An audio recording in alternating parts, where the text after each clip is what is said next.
Assalamualaikum warahmatullahi wabarakatuh. Pada video kali ini kita akan membahas bagaimana menyelesaikan sistem persamaan linear dengan menggunakan inverse matrix. Kita langsung saja ya.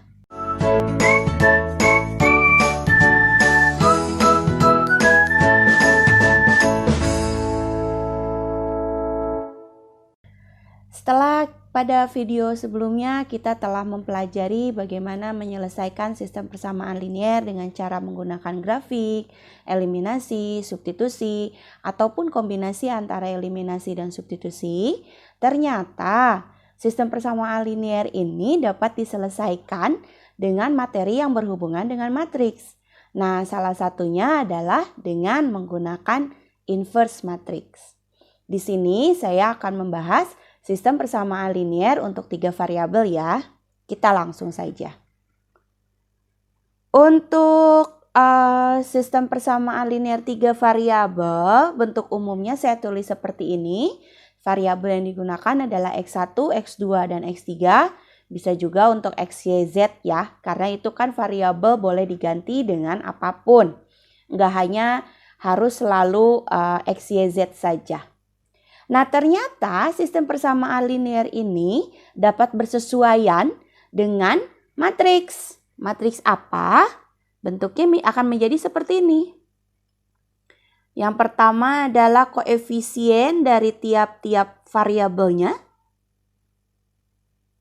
Berarti di sini adalah B2, B3, lalu ada C1, C2, dan C3. Lalu dikalikan dengan variabelnya. Sama dengan konstantanya. Nah, seperti ini.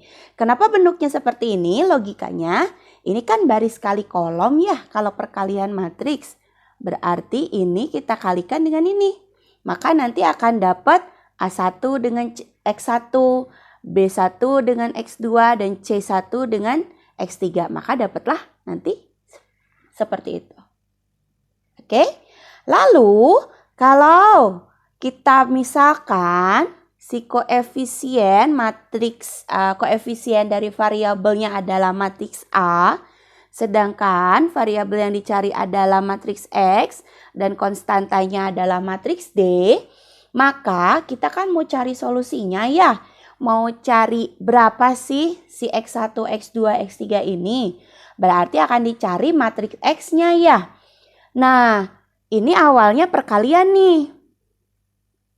Kalau di matriks, perkalian ketika pindah ruas bukan jadi pembagian, tapi jadi inverse. Makanya X ini akan sama dengan A inverse dikalikan dengan D-nya. Dengan kata lain, carilah inverse dari koefisien variabelnya.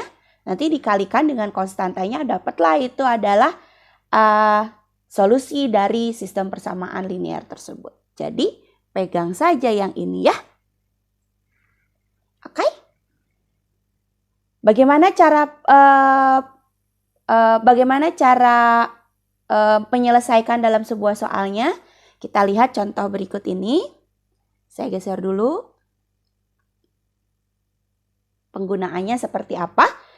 Lalu kita lihat. Saya punya di sini sistem persamaan linearnya seperti itu. Yang perlu kita perhatikan sekarang, kita lihat D-nya dulu. Ya. D-nya ini ada di ruas kiri ya. Nah, sedangkan untuk dapat dibuat matriks yang bersesuaian, agar dapat dibuat matriks yang bersesuaian yang bentuknya seperti ini, D-nya dia harus ada, si konstantanya itu semuanya harus ada di ruas kanan ya. Berarti yang ini ya kita ubah dulu. Boleh diubah dulu sebetulnya, boleh enggak kalau nanti sudah terlihat langsung boleh ya. Cuman hati-hati nanti. Saya ubah dulu saja agar terlihat. Berarti di sini SPL-nya akan sama dengan yang variabelnya tetap. Nah, persamaan yang kedua udah konstantanya sudah ada di ruas kanan ya. Ya sudah, Yang belum adalah di persamaan yang pertama dengan yang ketiga. Pindah ruas ya. Jadi yang ini 2, yang ini min 1. Nah kalau udah bentuknya seperti ini sudah enak nih. Baru kita bisa agar lebih mudah. Oke. Berarti kita harus cari dulu apa itu matriks A. Oke. Apa itu matriks D. Matriks A jangan lupa adalah koefisien dari variabelnya. Berarti di sini akan dapat min 2, 1, 2, min 3, 3 dan 5. Lalu min 4 yang di persamaan 2 Z yang nggak ada berarti 0.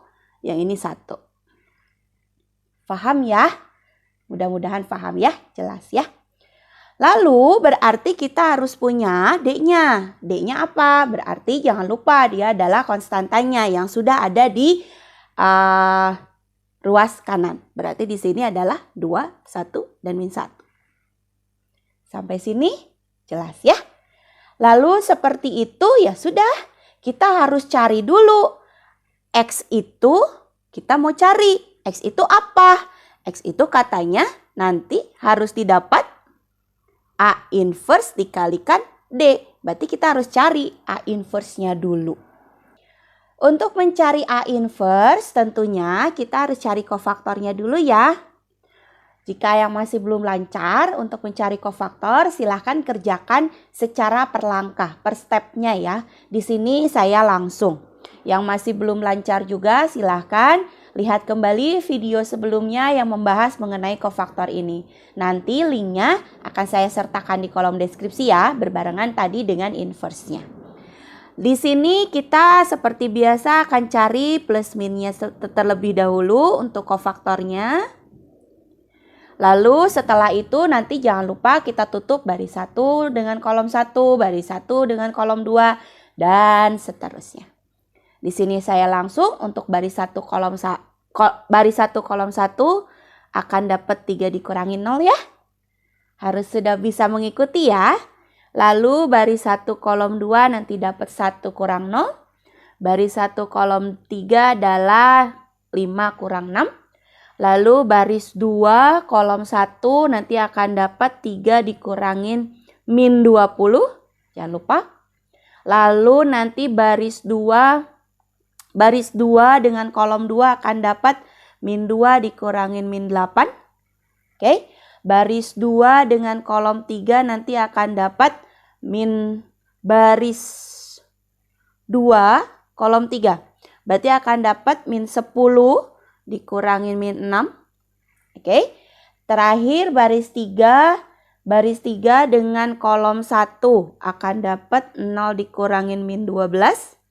Betul? Lalu baris 3 dengan kolom 2 akan dapat 0 dikurangin baris 3 kolom 2 min 4. Dan yang terakhir adalah baris 3 dengan kolom 3 nanti akan dapat min 6. Baris 3 kolom 3 min 6 dikurangin min 3. Seperti itu ya. Baru nanti kofaktornya nanti akan dapat matriksnya adalah 3 min 1 min 1 itu jadi 17 jadi min 17. Betul? Yang ini adalah jadi 6. Lalu nanti akan dapat di sini 4, 12, min 4, dan min 3. Oke. Seperti itu. Itu adalah kofaktornya ya. Berarti nanti join-nya sekalian dari inverse-nya saja ya. Langkah berikutnya kita akan cari determinan A-nya. Nah, determinan A. Kita gunakan ekspansi kofaktor ya, karena kita sudah dapat kofaktornya. Kita lihat matriks A yang ada nolnya itu ada di baris kedua atau di kolom ketiga. Terserah mau menggunakan yang mana ya. Kalau saya sekarang mau ngegunain kolom yang ketiga deh. Berarti incer kolom ketiga ya. Berarti elemennya adalah min 4 tambah 0 tambah 1 ya. Kalikan dengan kofaktornya. Kofaktornya kita sudah cari nih. Kolom 3 ya. Tinggal pakai sekarang. Nah. Seperti itu. Coret tentunya. Yang ini akan dapat 4, yang itu 0, min 3. Jadi dapat determinannya 1. Oke? Berarti nanti A inverse, saya taruh mana ya? Kita geser dulu sedikit. Nah, cukup. Berarti kita langsung saja ke solusinya. Berarti X akan sama dengan tadi A inverse dikalikan D ya. A inverse sendiri adalah 1 per determinan A, yaitu 1. Dikalikan dengan adjoin-nya. Ingat, adjoin ya. Berarti dari kofaktor ditransposkan. Berarti akan dapat min 3, min 1, min 17, 6, 4, lalu 12, min 4, dan min 3. Seperti itu. Paham ya untuk A inverse? Sekali lagi kalau satunya, kalau satu yang ini ke sini ya. Nah, ini ditransposkan. Jangan lupa. Karena join adalah transpos dari matriks kofaktornya. Selain itu, A inverse dikalikan D. D-nya adalah yang tadi. 2, 1, min 1. Oke?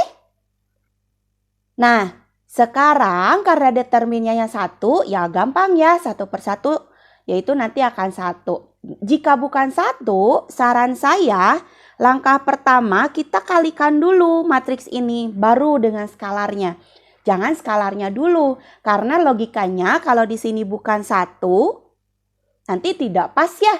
Nanti berupa pecahan. Biasanya mengalihkan pecahan tentu akan lebih sulit. Nanti repot lagi.